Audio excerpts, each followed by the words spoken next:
Hey friends, this is Waylon. I'm here to go live with another amazing guest, Tara Brach, wonderful Buddhist teacher and friend to Elephant for many years. We're going to talk about Buddhism, loneliness, broken heart, stuff I am an expert in. Hey Tara.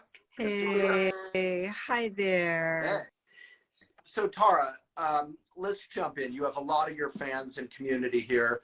And for all the Elephant folks joining, Tara Brach is the world's greatest Buddhist teacher by far. I'm just because no Buddhist would ever accept that compliment. I have to say I'm exceptional, especially when I'm yelling for help. Yeah, exactly. Well, you're comfortable. It's a life skill to be comfortable asking for help. Yeah. Yeah. Bless you. Well, let's jump in. I hear we get to talk about one of my favorite topics in the whole world, which is loneliness, broken heart, confusion, having a big compassionate heart. And what does Buddhism say about all that making friends with ourselves stuff? Is that our subject? That is our subject. And I'd say in the deepest way, it's very easy to think of a spiritual path as in some way we're on our own. And what more and more are discovering is that we can't do it alone. And that the deepest realizations come in our relating with each other. You know, it's like meditation is not often a cave where we're just turning the attention inward.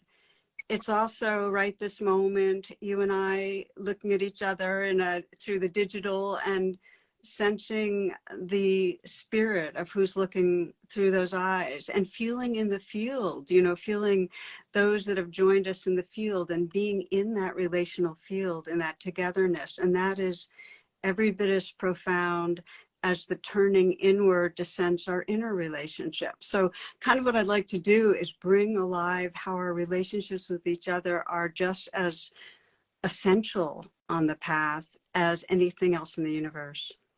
I love that. When I was young, I tell this story a lot because I'm getting old and I retell stories a lot. I lived at Carmichaeling in Vermont, a Buddhist retreat center. And while I had grown up Buddhist, I thought all this meditation stuff was like for boring, weirdo Buddhist people.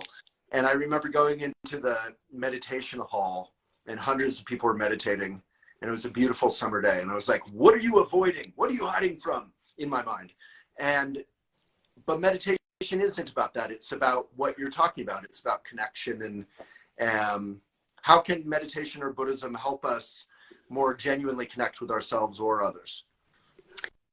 Well, first to say they go together. In other words, I wouldn't be able to sit here and feel a sense of presence and engagement with you if I didn't know how to pay attention inwardly and get quiet enough to directly contact whatever was most alive and raw and here inside me. And if I don't feel a sense of the relational field, a sense of some safety and belonging with you, I won't be able to attend inwardly. So we need them both. And one of my favorite verses in recent days, this is Maddie Weingus. She talks from the Buddhist nuns, the early Buddhist nuns. And I thought I'd share a verse that really struck me, which is, full of trust, you left home and soon learned to walk the path, making yourself a friend to everyone and making everyone a friend. When the whole world is your friend, fear will find no place to call home. Oh, that's beautiful. Yeah, when the whole world is your friend. And I'll share with you one of the practices I've taken to that I just love is that I'll go for a walk in the woods and I'll stop by a tree and I'll say, we are friends. And then I'll get really quiet and realize the truth of that there's an innate belonging and tenderness that's there. And I'll see a cardinal in the tree and I'll go, we are friends. Or I'll see a squirrel, or I'll see somebody passing by me, a human animal, and say it. And in the moment of reflecting on we are friends, it actually brings it forward. And I realized that when I really consider everybody and every living form as a friend or as part of who I am, I can't be lonely. I can't be lonely. It's a belonging to the universe. So it's just a practice I've really been enjoying. I invite others to check it out. We are friends. So as we go around our town or our country, wherever we live, our city, we can say, like, there's a tree here I love, and I bike by it, every other day. It's a huge, beautiful round tree, and every single time I go by it, I touch it. So I guess it's that sort of practice. I do the same thing. I touch them also. When I'm saying we are friends, I actually often have my hand on them. Oh. And I have you can see in the background here, I have a false Aurelia tree. And often I'll just go and say, we're friends, and then water it. And I just feel such a deep relationship with it. Yeah. And it seems silly to the sort of like the mind that is scared of opening up or caring. But ultimately that caring, as you said, that poem said, you never feel fear when you can have friendships everywhere or something like that. Exactly right. You're belonging. What's there to be afraid of if we truly belong to each other? Mm-hmm. And the reverse is, if we think of, what's causing the suffering in our world right now, we've forgotten our belonging to each other. And that forgetting, that sense of distance, means that we feel like we have to defend ourselves, we have to aggress, we have to take advantage of, and it sets up all the conditions we know for violating the earth. Because if we don't belong to this larger body of the earth, even if we think we're stewards but somehow separate, we won't truly have that kind of reverence that leads us to truly taking good care. We have to know our belonging. And that takes practice, because we have been trained. Even our language is a language of separation. The English language objectifies the world around us. Mm. And I've just been reading a book called Braiding Sweetgrass that many people have read and loved. And in this, Indigenous author and is also a botanist, and she describes how if you look at a bird and you say, well, what is that? And the difference between that and who is that? Mm-hmm.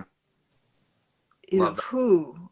And the who brings out the sense that every life form has a sentience and has a value. And we have these hierarchies where we devalue so quickly, and it happens in a flash. We don't even know all the hierarchies in our brains, but we devalue others, and we devalue parts of ourselves. So I feel like part of this training, and what I think of as spiritual friends, which is really becoming a friend of the world, is sensing the light, the awareness, the preciousness of life that's just shining through all beings. Yeah, as a writer, I have to say, like with Braiding Sweetgrass, I think the English language can be used to, in a peaceful, ethical, connecting way. My mom was like a Shakespeare scholar, and I love language, but language can be used to separate or to blind as well, as you're saying. I was writing today about, the toxic smoke that a lot of America and Canada is going through right now. And, we've had that here more and more for 10 years in Colorado. We had 1,000+ homes burned down in the middle of winter here. And I was writing, like, to your point about language and who and Braiding Sweetgrass, like, this is not an environmental issue. It's not an issue. It's everything. It affects business. It affects families. It affects health. It affects food. It affects everything. So it's not one issue, and it's not environmental. It's everything. It's us. It's all future generations. It's our whole life and world and dreams and love affairs. And like, nothing can happen if we continue to not care or not trust or not befriend others in our world. I'm right there with you. So I think it's probably the biggest inquiry of the times is what we call, how do we bridge the separations? And how do we do it in our personal life, but also know that part of being on the spiritual path is knowing our belonging to a larger society, so that we need to engage and participate on all the levels. It's very easy to compartmentalize the path. Yeah.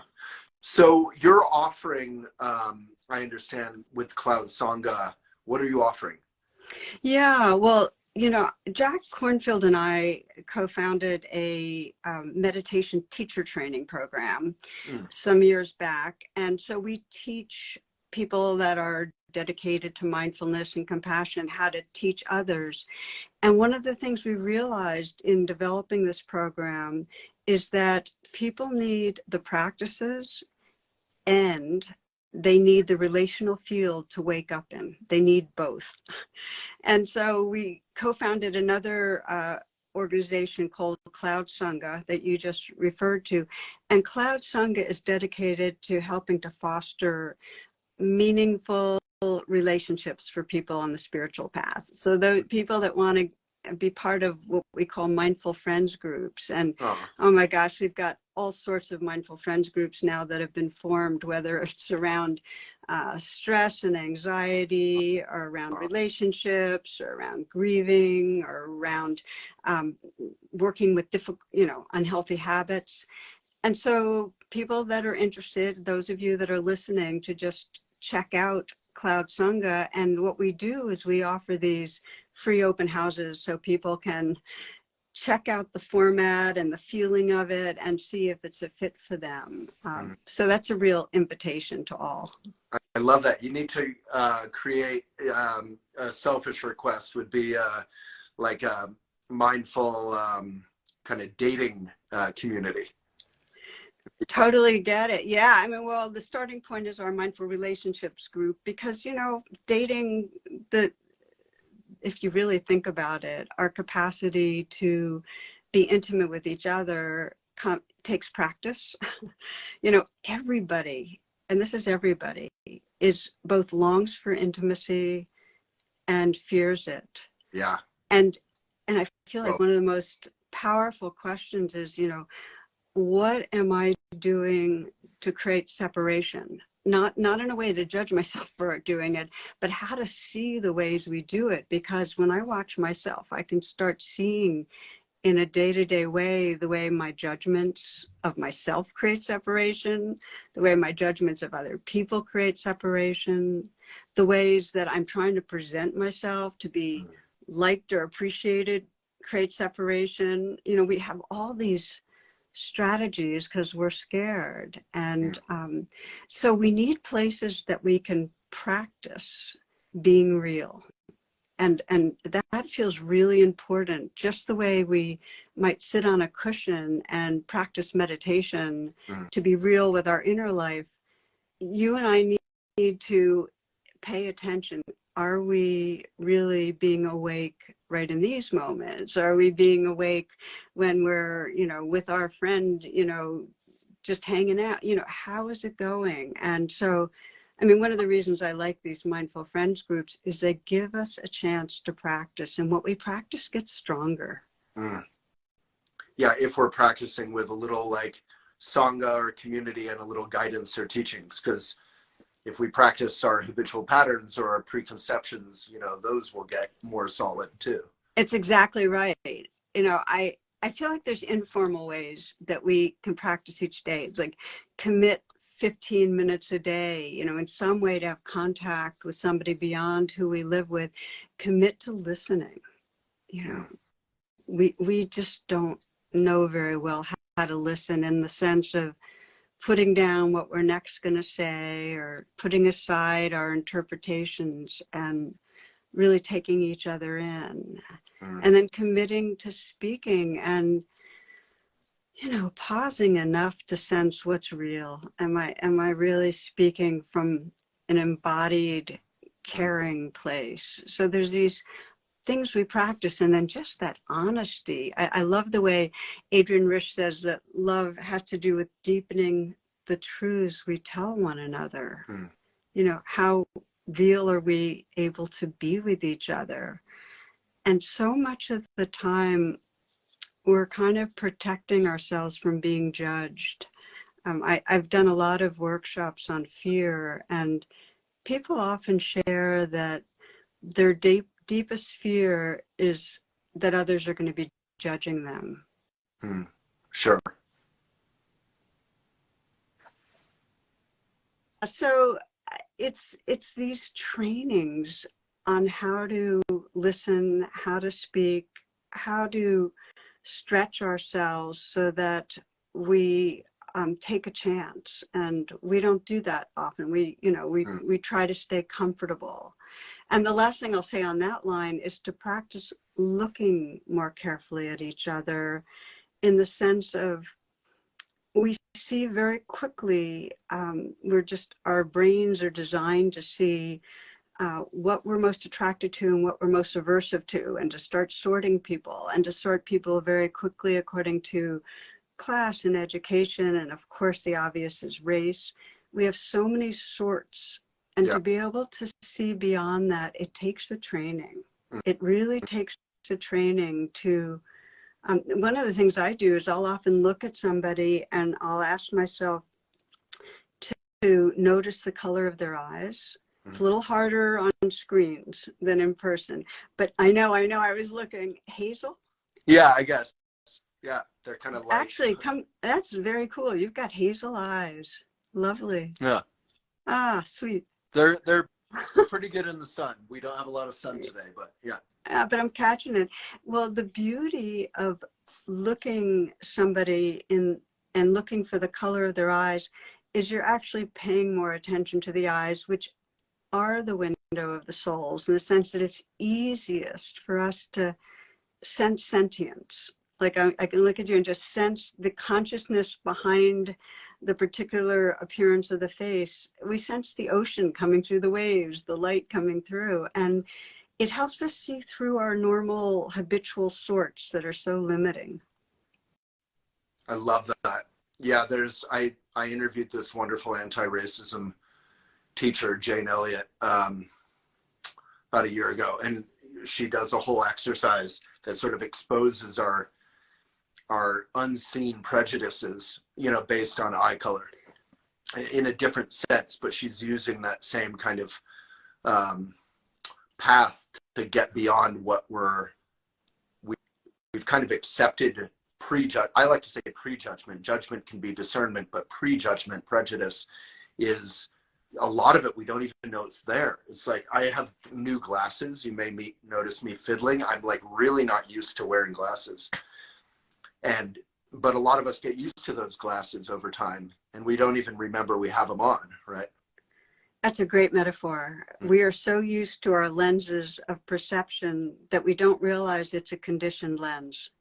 And we don't realize how the way we're looking at others makes us smaller and them smaller. It's like that beautiful story of the Golden Buddha, where there was this massive statue of the Buddha that was really loved by for over centuries. It was this plaster clay looking statue, and in the 1950s, the monks, it started to crack open, so the monks peeled away some of the covering, and it's a solid gold Buddha. Wow.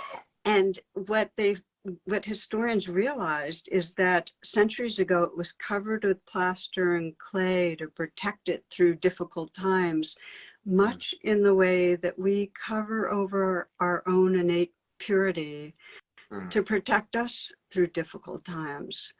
And then here's where the suffering is. We get identified with the coverings, with the different protective devices we have, with our defenses and so on. And we forget the gold. We forget who is really here. And when we're identified with the coverings, that's what we're seeing in other people. And so it really does take a training for me to say, okay, how might I be sorting right now? And, sense it as conditioning, and then dedicate to looking more deeply. I love that. And just through that simple, what you just said sounds like such a simple, sweet thing, but through that we could literally clear the skies of the world. We could heal, and actually enjoy community and feel safe in our communities, which I don't think a lot of Americans do anymore. I agree with you. And usually the wake-up call is suffering. It's when we start sensing, I'm feeling separate, I'm feeling alone, I'm feeling angry, I'm feeling resentful. The judgment for me is the big one. Some years ago, I noticed how chronically I was judging. And I made this commitment that whenever I was caught in judgment, I would pause and deepen my attention. I use the RAIN method. I teach this a lot. It's called the RAIN of self-compassion. It's an acronym for recognize, allow, investigate, and nurture. And it's a weave of mindfulness and compassion. So let's say I find myself judging somebody for their political views or for whatever it is. I'll pause and it's kind of a U-turn where I'll just start recognizing my thoughts and feelings. And usually there's some anger or resentment. I'll allow them to be there, I'll investigate, and investigate's not cognitive. Investigate's more somatic, where I'll just feel the squeeze in me, and I'll sense the belief that, oh my gosh, if a person like this is believing this, then it's going to hurt our world, and the fear. And then I'll feel underneath the fear, the kind of the grieving for our world, or I'll feel deep down the caring for our world. And if I can get there, then there's a lot more compassion. And then I can sense the other person with much more of a kind of view of, oh my gosh, so what's going on for you? Where are you hurting? And pay attention in a deeper way. And I found that every time I can unstuck myself from judging, I'm living in a larger reality. I'm living in a more unbound heart. And I then act or respond in ways that are a lot more helpful and intelligent than when I'm judging. So anyway, I took some time with that just to share, because I think judgment's the big one. If we look at our lives, even the little judgments in with our family and friends, they're those little resentments and blaming that stops us from being really spontaneous and loving and intimate and free. And I often think of, Ram Dass talking about how he and his father judged each other all their lives. And it wasn't until right towards the end of his life, they were always trying to change each other, that dropped away and they became friends. Mm-hmm. What was the N folks are asking? So it's recognize, allow, investigate, nurture. Okay. And nurture is the key piece, because once we investigate, we're going to find some vulnerability. If we're suffering, it's because in some way there's vulnerability in there. And the investigate helps us tap into the vulnerability, and the nurture, which is the self-compassion. The way I nurture, I generally put my hand on my heart and I offer some message that feels kind and wise, from my highest self. And if I can't nurture myself, I imagine some larger source of love and wisdom kind of bathing me with care. And then for those interested in RAIN, those are the 4 steps that you recognize or name what's going on. You allow it to be there. You investigate. You feel in your body where it lives. You offer kindness, nurture. The last part, I call this after the RAIN, is actually the most important. And that's where, after there's been that kind of presence with mindfulness and kindness, you notice the quality of that presence and just rest in it. Just be that presence, because it's in those moments that there's a shift in identity. And rather than being identified as the judgmental self or the angry self or the ashamed self, we're actually resting in a more formless and tender space of awareness that's who we are. It's more the truth of what we are than any story or narrative that creates separation. So I really invite people to practice RAIN, and I've got a whole landing page with resources and so on if you're interested on my website. Let me. And one other thing, there is a rain group, a mindful friends group on Cloud Sangha that practices rain. So that's a really powerful group to join if you want to go deeper into that practice. I have a question about, the division, or you're saying a lot of things that, like, that path feels like a good step back, the rain path from, our judgment. Again, I feel like judgment can be discernment, which can be helpful and lead to activism. And, so I guess my question is, during the Trump era and the sort of anti-vax stuff, Elephant encountered a lot of people saying, why are you creating division if you're advocating for vaccination or masking or, BLM, Black Lives Matter, or caring about climate change or any issue, abortion rights? So is there something after the rain where you can re-engage with those you may have felt like were bad or the enemy, but you can re-engage in a loving way, but still with some caring or discernment? Because I think one of my issues with my own Buddhist community growing up was they were very, as I regarded them, very chicken shit about caring about anything in the world. Their answer to everything was go meditate. And, yet we had sexual assault in our community. We had all kinds of issues. And we had a tendency to kind of put the rug over those issues. I'm right there with you. I mean, I come from a background of social activism. In fact, it was when I was in my 20s, and I was very active, left-wing, on the streets. I ended up starting to do yoga and meditation. And I remember a moment when, we would be really kind of angry at what was going on, and we'd be having these protests, and then I'd go on to my Tuesday night meditation and yoga class. And I remember one moment on a spring night after class, I realized that my body and my mind were in the same place in the same moment. And there was this real profound sense of peace, and not only that, a kind of connectedness that was really beautiful. And I realized this is the consciousness that we need to be acting from. So then I went into an ashram, into a spiritual community to deepen my practice, but not thinking that we needed to withdraw from the world, but that we need, it's not a question of action or inaction. We have to act. We belong to this world. If somebody sliced your arm because it's your arm, you bandage it. Well, we need to take care of our larger body, this earth, and all the living beings on it, human and non-human, because part of our heart, part of our being, and it's the quality of consciousness that care comes from. If it comes from there, to me, in terms of language, judgment typically has an aversive quality, whereas wise discernment sees where there's suffering, but doesn't add on a sense of badness, like making the person bad. We don't add to the drama or the hate by hating the hate. Exactly right, which ends up just perpetrating the cycles of violence. So the idea is, how do we step out of the cycles of violence and end up serving towards, really, I think of, it's love from activism from love, activism from compassion.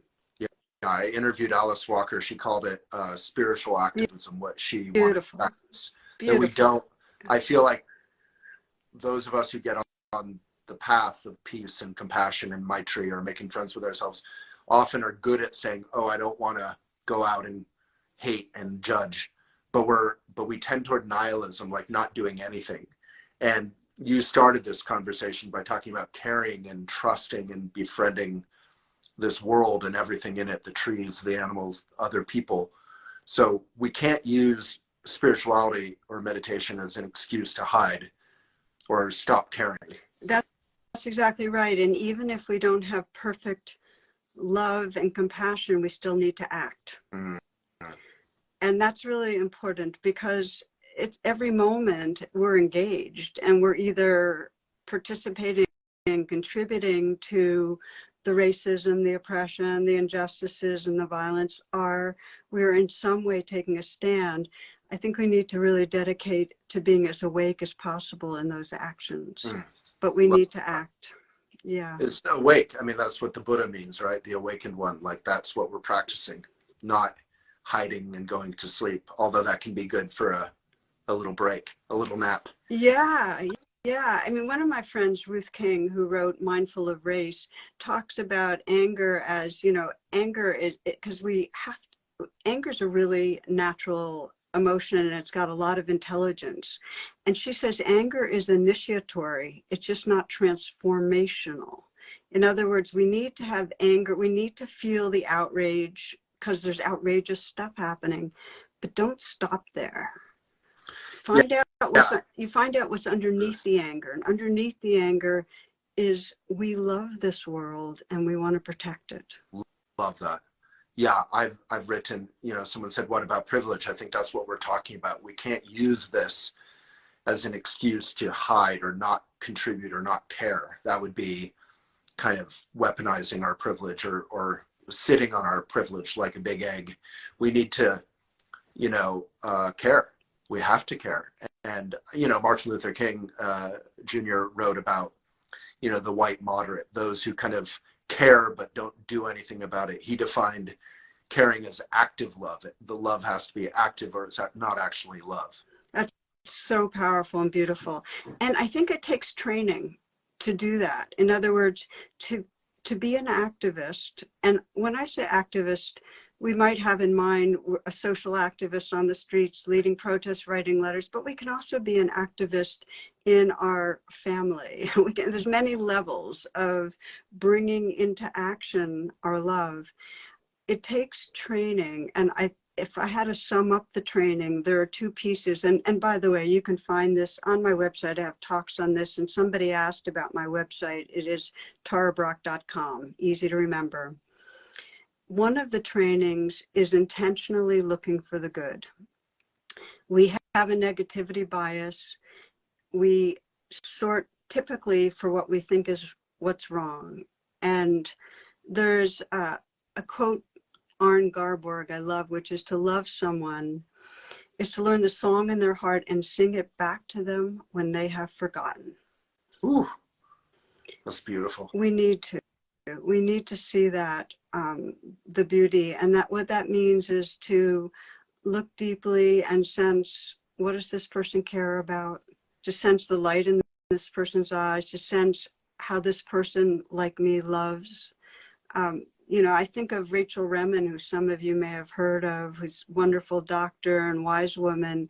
And she talks about how her grandfather called her Nishimala when she was very young. It means little beloved soul. And she was afraid when he died that God would forget her and nobody would know who she was. But she realized once blessed, forever blessed, that she could remember those blessings. And when she told her mother about her grandfather's blessings, when her mother was very old, her mother looked at her sadly and said, Rachel, I blessed you every day of your life, but I never had the wisdom to do it out loud. And what this means to us really is that to see the goodness in another, and because we all forget, to remind each other, to let each other know what we appreciate, to say it out loud can help to bring forward that basic goodness in a person. So that's one of the trainings, is to really see the goodness and express it. Say what we see, let people know. And then the other training is to see the vulnerability in each other, that every one of us wants to be loved and has some fear about being loved, wants to be seen, has some fears about being seen truly. There's a wonderful civil rights icon, Ruby Sales, who her guiding question is, where does it hurt? And she doesn't necessarily say it out loud, but she'll look at somebody, and on some level, if things seem troubling to them, where does it hurt? Because it's training her to see again beyond the coverings, the plaster clay, to this human heart that we all have, that is, of course, there's insecurity. You know, we have all the conditioning in the world to sense, you know, that this world can be an unfriendly place, and we get scared. So to do that, and that requires, to see the vulnerability means, again, even when people seem threatening in some way, the metaphor I often use is, if you're walking in the woods and you see a little dog by the tree and you go to pet it and the dog lurches at you with its fangs bared, and, you know, and you go from thinking, oh, nice little dog, to, you know, bad dog, bad dog. But then you see that the dog has a paw in a trap. And in a moment, everything shifts. And it's not like you get close in, because you have to take care of yourself and protect yourself. But your heart opens, because you realize that that dog was acting from pain. And if we can see that, if we can see that when others, and when we act in ways we don't like, our leg is in a trap, that training helps us to live from compassion. And we need to practice that, you know, practice that informally, practice it formally in mindfulness groups, whatever it is. But we need that training. Oh, I love that story or analogy. That's so helpful. My puppy, who's right below me here, will growl and kind of woof, like a cute little puppy bark, whenever he's scared of someone walking by. And on the outside, especially if you were bigger and wasn't a puppy, people might be like, oh, aggressive dog, you know, angry, aggressive dog. But really, he's just scared. He's got some fear. He was a rescue dog. And we're getting through that by befriending, you know, by socializing and by training and stability and kindness. And it kind of all applies back to us, right? I love the way the relationship with our close-in creatures, our beings, our friends, actually informs pretty much everything. Yeah, exactly. Yeah. We're training ourselves is the joke. Yeah. Yeah.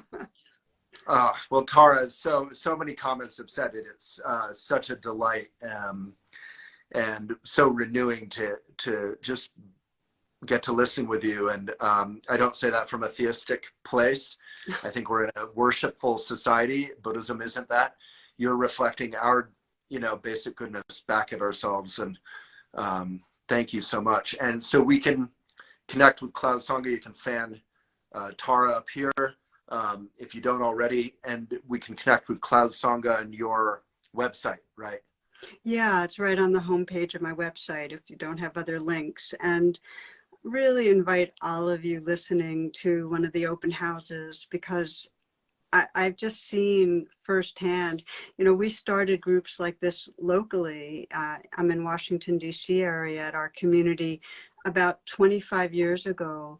And we have groups that are still going for 25 years. Wow. And people share that more than anything, more than going to the retreats, more than any other formal facet of the path, the relationships, the intimacy, the support, the understanding is what has really nourished them. So a deep invitation to you all to be part of that. I love that. I relish community. It's probably my favorite word. And I myself really want to connect. So thank you, Tara. And please come back anytime. Love to feature you. Oh my gosh. Thank you. And thank you for the ways you serve community, because it's beautiful and it really touches me to know about. Yeah. Well, we're independent media if anyone wants to fan us, and we're turning 22 years old this June. Wow. Yeah. Wow. Deep bow, deep bow. Yeah. Deep bow. Thank you, everyone. And yeah, there's a question about Canadian groups in other countries. Yeah, it's there. International. We have people from all over the world. Wonderful. All right, so connect with Tara up here, fan her, go to link in bio or whatever is there. The Cloud Sangha and tarabrach.com, I assume, right? That's right. Okay. Tara, thank you so much, and big love to Jack as well. Blessings. Thank you. All right. Thank you, everyone.